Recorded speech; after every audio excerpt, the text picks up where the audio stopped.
Hello! Hi అండి. Everyone చాలా days అండి వీడియో తీయక. ఈరోజు మనం ఒక మంచి ఇన్ఫర్మేషన్‌తో వచ్చామండి. యాక్చువల్‌గా మనందరికీ తెలుసు జాబ్ క్యాలెండర్ రిలీజ్ చేశారని. ఆ జాబ్ క్యాలెండర్‌లో మనకిది ఒక పార్ట్ అండి యాక్చువల్‌గా. ఏపీ హైకోర్ట్ నుంచి 300 వేకెన్సీస్ అనేవి అప్రూవ్ అయ్యాయి. ఇవి మీకు ఒక గోల్డెన్ ఛాన్స్. మీరు ఒకసారి చూసుకోవచ్చు ఇక్కడ క్లియర్‌గా.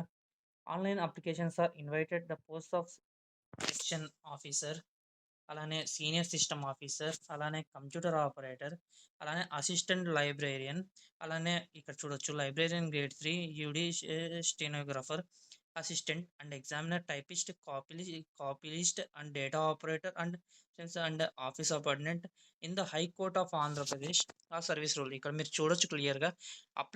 Online application will be start from, ఇక్కడ మీరు చూస్తున్నారా క్లియర్‌గా. అంటే మార్చ్ 30 నుంచి, అలానే నెక్స్ట్ మంత్ అంటే ఏప్రిల్ 19థ్ లాస్ట్ డేట్ అండి. ఇక్కడ మీరు క్లియర్‌గా చూసుకోవచ్చు డేట్ ప్రకారం. ఇక్కడ మీరు కావాలంటే క్లియర్‌గా చూడొచ్చు. And the detailed examination schedule be, application ఎక్కడ అప్లై చేయాలంటే ఇక్కడ మీరు క్లియర్‌గా మెన్షన్ చేశారు చూసుకోవచ్చు ఇక్కడ. కావాలంటే మనం వేరే కలర్ యూజ్ చేద్దాం. ఇక్కడ చూసుకోవచ్చు మీరు. ఏపీహెచ్‌సి.జిఓఐడి, ఇక్కడ మీరు కమింగ్ టు ఇప్పుడు వేకెన్సీస్ గురించి చూద్దాం. ఎన్ని వేకెన్సీస్ ఉన్నాయి. ఇక్కడ మీరు క్లియర్‌గా చూడొచ్చు వేకెన్సీస్ వచ్చేసరికి. అండ్ కమింగ్ టు ది టోటల్‌గా ఏపీ హైకోర్ట్‌లో 13 పోస్ట్ కోడ్స్ అనేది రిలీజ్ చేశారు. ఇక్కడ క్లియర్‌గా చూడొచ్చు. ఫ్రమ్ స్టార్టింగ్ ఆన్వర్డ్స్ ఇక్కడ మీరు క్లియర్‌గా చూడొచ్చు. అండ్ సెక్షన్ ఆఫీసర్ ఇక్కడ మీరు క్లియర్‌గా చూడొచ్చు. 5 వేకెన్సీస్ అండి. అలానే సీనియర్ సిస్టమ్ ఆఫీసర్, అలానే కంప్యూటర్ ఆపరేటర్ ఇక్కడ చూడొచ్చు 31, అలానే assistant librarian grade 2, UD stenographer and assistant, examiner, typist, copyist, data entry operator and stenograph and office subordinate ఇక్కడ మీరు క్లియర్‌గా చూడొచ్చు. అండ్ కమింగ్ టు ది ఇక్కడ చూడొచ్చు మీరు క్లియర్‌గా. అండ్ ఓవరాల్‌గా assistant coming to assistant post కోడ్‌కొచ్చేసరికి 78 వేకెన్సీస్‌ని అప్రూవ్ అయ్యాయి. ఇక్కడ మీరు క్లియర్‌గా చూడొచ్చు. 78 అండి. ఇక్కడ బేసిక్ పే చూసుకోవచ్చు. 25,220 నుంచి 80,910 వరకు రావచ్చని సాలరీ ఇక్కడ క్లియర్‌గా మెన్షన్ చేశారు. అండ్ కమింగ్ టు ది డీటెయిల్‌గా డెప్త్‌గా వెళ్దాం. ఆ నోటిఫికేషన్ గురించి.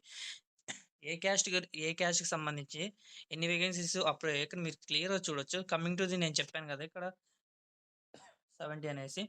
ఇక్కడ చూడొచ్చు మీరు క్లియర్‌గా. అసిస్టెంట్ పోస్ట్‌కొచ్చేసరికి 31 వేకెన్సీస్ అప్రూవ్ అయ్యాయి. కమింగ్ టు ది ఈడబ్ల్యూఎస్ 7, అలానే బీసీ వచ్చేసరికి ఇక్కడ మీరు క్లియర్‌గా చూడొచ్చు. కేటగిరీ వైస్ ఏ కేటగిరీ 6, అలానే బి కేటగిరీ 8, అలానే ఇక్కడ 1 అండ్ అలానే కమింగ్ టు ది ఎస్సీ ఇక్కడ చూసుకోవచ్చు 1564 అండ్ ఎస్టీ వచ్చేసరికి 4 టోటల్‌గా 78 వేకెన్సీస్ అప్రూవ్ అయ్యాయి.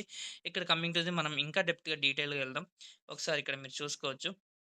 And coming to the education qualifications post wise డిఫరెంట్‌గా మెన్షన్ చేశారు. మీరు అప్లై చేసుకోవాలంటే ఒకసారి ఖచ్చితంగా ఎడ్యుకేషన్ క్వాలిఫికేషన్ చూసుకొని మీరు అప్లై చేసుకోవచ్చు. అండ్ కమింగ్ టు ఇక్కడ చూడొచ్చు. సెక్షన్ ఆఫీసర్‌కి పోస్ట్ వచ్చేసరికి ఒక వేకెన్సీ ఉంది. మీరు క్లియర్‌గా చూడొచ్చు.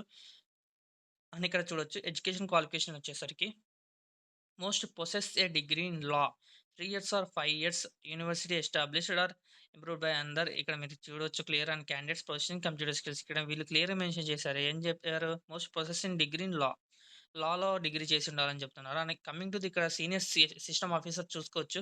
ఏ degree BTech candidate CSC or ఇక్కడ క్లియర్‌గా బ్రాంచ్ కూడా మెన్షన్ చేశారు. అండ్ దాంతో పాటు ఇక్కడ క్లియర్‌గా మెన్షన్ చేసింది చూడొచ్చు మీరు. And must have certificate with 5 years of work experience on networking and service maintenance administration ఇక్కడ మీరు క్లియర్‌గా చూడొచ్చు.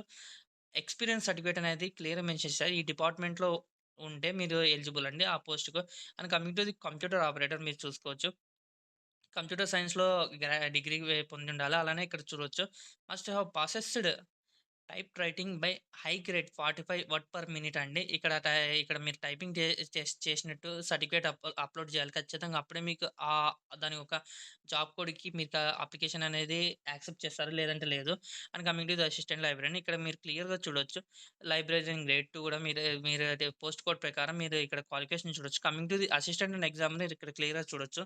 రెండిటికి ఒకటే ఉందండి. ఇక్కడ మీరు చూసుకోవచ్చు. Most possess a degree in arts or science or commerce or law 3 years or 5 years course of a university in India established incorporated by or under a central or provisional act of a state act or from any institution regarding by the universal grants commission or any other degree equivalent such వాళ్ళని ఇక్కడ మీరు క్లియర్‌గా mention చేశారు. ఎవరైతే degree in arts or science or కామర్స్‌కి సంబంధించి degree finish చేసింటారో or దాని ఈక్వివలెంట్ ఉన్నవారు గూడా అప్లై చేసుకోవచ్చు. అండ్ కమింగ్ టు ది ఇక్కడ మీరు క్లియర్‌గా మెన్షన్ చేసిందంటే మీరు బీటెక్ ఉన్నా గూడా అప్లై చేసుకోవచ్చు. ఈ పోస్ట్‌కు coming to the assistant examiner and coming to the typist ఇక్కడ చూడొచ్చు. ఓన్లీ ఫర్ అసిస్టెంట్ ఎగ్జామినర్ మాత్రమే ఇక్కడ క్లియర్‌గా మెన్షన్ చేశారు. అండ్ అంటే క్లారిటీగా ఇక్కడ ఎక్స్‌పీరియన్స్ సర్టిఫికేట్ ఇవేం అడగట్లేదు. ఆ పోస్ట్‌కి సంబంధించి క్లియర్‌గా ఓన్లీ ఒక గ్రాడ్యుయేషన్ నథింగ్ బట్ డిగ్రీ ఉంటే అప్లై చేసుకోవచ్చని చెప్తున్నారు. ఇక్కడ చూడొచ్చు. అండ్ కమింగ్ టు ది మనకు హైయెస్ట్ పోస్ట్ ఉంది కూడా అసిస్టెంట్ పోస్ట్‌కి 78. అలానే ఇక్కడ ఎగ్జామినర్ కూడా సేమ్ అలానే 30 అబోవ్ ఉన్నాయి. ఇక్కడ స్టెనోగ్రాఫర్ చూసుకోవచ్చు. అలానే ఆఫీస్ సబార్డినేట్ కూడా చూడొచ్చు. And coming to the main important ఇక్కడ చూసుకోవచ్చు. ఏజ్ లిమిట్ అండి. ఇక్కడ క్లియర్‌గా మెన్షన్ చేశారు. ఏజ్ లిమిట్ వచ్చేసరికి the candidate must have completed the age of 18 years and must not complete the age of 42 years. అంటే ఈ ఇయర్ జనవరి 1 2026 కల్లా 42 ఇయర్స్ అనేది కంప్లీట్ అవ్వకూడదు. ఇక్కడ మీరు చూడొచ్చు జనరల్ అమెండ్మెంట్ అండ్ ఇక్కడ చూడొచ్చు రిలాక్సేషన్ ఇచ్చారు క్యాష్ వైజ్ ఇక్కడ మీరు చూడొచ్చు. The relaxation of maximum age limit is respected of scheduled caste, scheduled tribes, backward classes and economical is 5 years. ఇక్కడ మీరు ఇట్లా చెప్పారు చూడు షెడ్యూల్డ్ ఎస్టీ గాని, బ్యాక్వర్డ్ క్లాసెస్ గాని, అలానే ఈడబ్ల్యూఎస్ వాళ్ళు కూడా అంటే కమింగ్ టు మనకు నార్మల్‌గా 42 ఇయర్స్ అంటే దాంతో పాటు ప్లస్ 5 ఇయర్స్ అంటే 47 ఇయర్స్ వరకు ఎలిజిబుల్ అండి. ఇక్కడ చూడొచ్చు. అండ్ కమింగ్ టు ఇక్కడ చూడొచ్చు. In case of persons with disabilities ఇక్కడ చూడొచ్చు. డిసేబిలిటీస్ ఎవరికైతే ఉంటాయో వాళ్ళకి 10 ఇయర్స్ అంటే 42 ప్లస్ 10 అంటే నథింగ్ బట్ 52 ఇయర్స్ వరకండి డిజేబిలిటీ ఉన్నోళ్ళకి ఇక్కడ మీరు క్లియర్ చూడొచ్చు. And the relaxation of age limit in respect of persons and sports quota will be permissible and regarding to the age relaxation ఇచ్చారండి. క్యాస్ట్ వైజ్ ఇక్కడ clear and reservation చూసుకోవచ్చు. అక్కడ మనం క్లియర్‌గా ఇక్కడ మీకు చూపిస్తాను ఒకసారి ఇన్ డెప్త్‌గా. ఇక్కడ వీళ్ళు పోస్ట్ వేకెన్సీస్ వచ్చేసరికి బీసీలో సబ్ కేటగిరీస్ ఏబిసిడిఈ అలానే ఎస్సీకొచ్చేసరికి 1, 2, 3 ఇచ్చారు. అల్ ఇక్కడ ఇక్కడ ఆ రిజర్వేషన్ గురించి మెన్షన్ చేశారు. ఎక్కడ ఉంటుంది ఆ రిజర్వేషన్ చూసుకోవాలంటే అనేసి క్లియర్‌గా ఇచ్చారు. నేను ఒకసారి చదువుదాం అక్కడ కూడా ఏమిచ్చారో reservation. The requirement shall be subject to the rule of reservation in favour of candidate belonging to the scheduled tribes, scheduled caste, backward classes, ABCD, women, economically weaker section, physically challenged persons, as per the rule of 22 and 22A of Andhra Pradesh State and Subordinate Service Rule.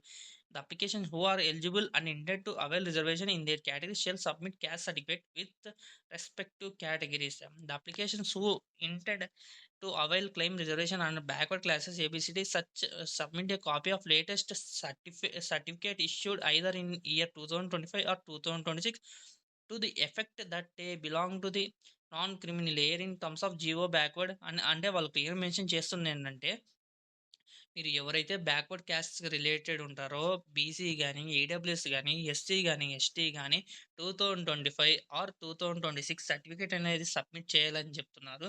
Even ఎప్పుడంటే apply చేసేటప్పుడు and coming to the ఇక్కడ ఏం చెప్తున్నారంటే క్లియర్గా mention చేశారు. మీ caste రిజర్వేషన్ని మీరు పొందాలంటే ఇక్కడ వీళ్ళు క్లియర్గా మెన్షన్ చేసిన ప్రకారం 22A ఉంటుంది.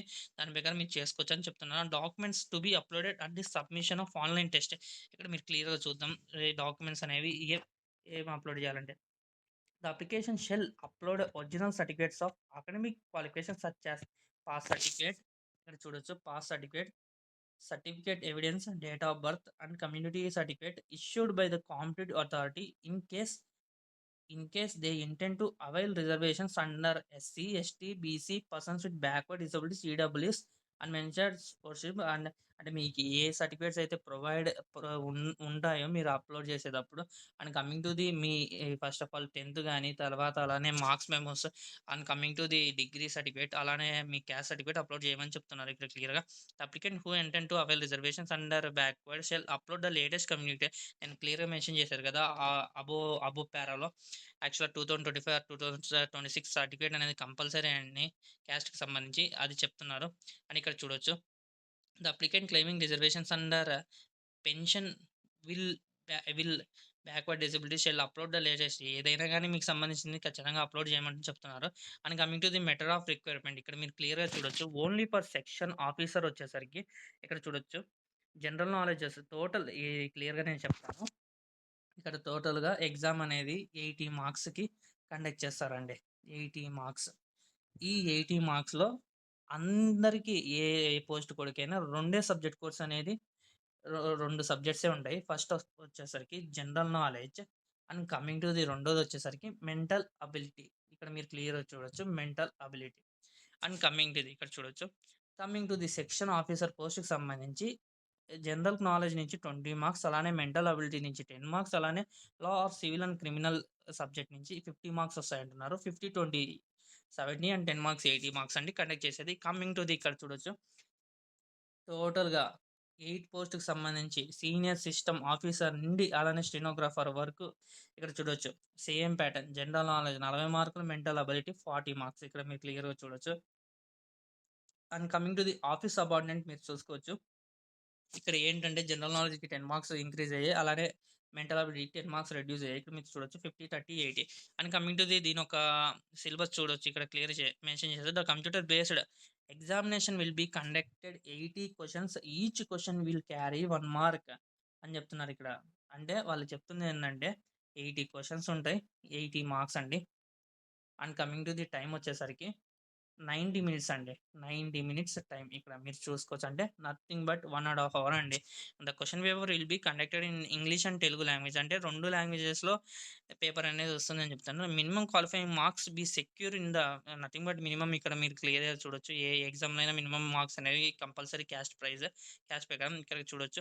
ఓపెన్ కేటగిరీ 40% అలానే ఇక్కడ చూడొచ్చు. ఈడబ్ల్యూఎస్ అలానే బీసీ ఇక్కడ 35% అండ్ 30% ఫర్ ఎస్సీ, ఎస్టీ అని ఇక్కడ చూడొచ్చు. Merely securing minimum qualifying marks will not be with right ఇక్కడ చూడొచ్చు. ఫర్ ఇక్కడ no person shall be eligible for the appointment direct recruitment ఇక్కడ okay. And coming to the merit list మీరు చూడొచ్చు. Merit list అనేది ఎలా తీస్తారని చెప్తున్నారంటే merit list will be based on the marks obtained candidate in the written examination. ఇక్కడ మీరు క్లియర్‌గా చెప్తున్నారు. అంటే ఏదైతే మీరు రిటర్న్ ఎగ్జామ్ రాసుంటారో దాని నుంచి టాప్ మార్క్స్ వైస్ తీస్తారని చెప్తున్నారు. And coming to merit list would be prepared and selection and for particular పోస్ట్‌కి వచ్చేసి మెరిట్ లిస్ట్ అని ప్రొవైడ్ చేస్తారు. ఏ దానికైతే టైపింగ్ టెస్ట్ ఎలిజిబుల్ ఉంటదో ఆ టైపింగ్ టెస్ట్ తర్వాత ఫైనల్ లిస్ట్ అనేది చేస్తారని చెప్తున్నారు. And coming to the in డీటెయిల్‌గా ఇక్కడ ఎగ్జామినేషన్ ఫీజు చూడొచ్చు. అండ్ ఎవరైతే ఓసీ, ఈడబ్ల్యూఎస్ అలానే బీసీ ఎవరైతే ఉంటారో వాళ్ళు కంపల్సరీ 800 అప్లికేషన్ ఫీజ్ ఇక్కడ చూడొచ్చు. 800 application fee. And coming to the SC, ST అలానే వచ్చేసరికి పీహెచ్ క్యాండిడేట్స్ అండ్ అలానే పీడబ్ల్యూడీ సంథింగ్ ఆల్ డిజబిలిటీస్ క్యాండిడేట్‌కి వచ్చేసరికి 400 రూపీస్ అండి అప్లికేషన్ ఫీజ్. ఇక్కడ the candidate shall pay separate fee for అంటే ఇక్కడ మీరు చెప్తున్నారు. ఇప్పుడు మీరు సపోజ్ అన్ని పోస్ట్‌లకి ఎలిజిబుల్ అయితే అన్ని పోస్ట్ ప్రిఫరెన్సెస్ వైస్ రైల్వే గాని దీనిలాగా పెట్టుకోవడానికి ఉండదు. మీకు ఇప్పుడు సపోజ్ నేను రాయాలనుకున్న ఎగ్జామినర్ పోస్ట్‌కి సెపరేట్ అప్లికేషన్ పెట్టాలి. అలానే దాంతో పాటు మీరు వచ్చేసరికి ఇంకో పోస్ట్‌కి రాయాలనుకున్నారు. ఇది అసిస్టెంట్‌కి రాయాలనుకున్నారు. మళ్ళీ సెపరేట్‌గా ఫ్రెష్‌గా అప్లికేషన్ పెట్టుకొని మళ్ళీ డిఫరెంట్ పోస్ట్ పెట్టుకోవాలి. అంటే ఎన్ని పోస్ట్‌లకు అప్లై చేస్తే అన్ని 800 rupees or 400 rupees cash prize కట్టాలి. అని ఇక్కడ చూడొచ్చు జనరల్ ఇన్‌స్ట్రక్షన్స్. నథింగ్ బట్ ఈ ఇన్‌స్ట్రక్షన్ చూసుకోవచ్చు. అండ్ ఇన్ఫర్మేషన్ అబౌట్ ఇదండి క్లియర్‌గా. ఇదొచ్చేసరికి మీ క్లియర్‌గా అబౌట్ హైకోర్ట్ అప్లికేషన్ గురించి ఇన్ డీటెయిల్ డెప్త్‌గా నేను ప్రతీదీ ఎక్స్‌ప్లెయిన్ చేశాను. అండ్ కమింగ్ టు ది మీకు ఖచ్చితంగా ఇన్ఫర్మేషన్ అనేది నచ్చితే ఛానెల్‌ని సబ్స్క్రైబ్ చేయండి. మీరు సబ్స్క్రైబ్ చేస్తేనే నాకు చాలా ఎంకరేజ్‌మెంట్ ఉంటది. And coming to the information ఎవరైతే తెలియకుండా మీ ఫ్రెండ్స్ ఉంటారో ఖచ్చితంగా వాళ్ళకి ఇన్ఫర్మేషన్ షేర్ చేయండి. థాంక్ యూ అండి.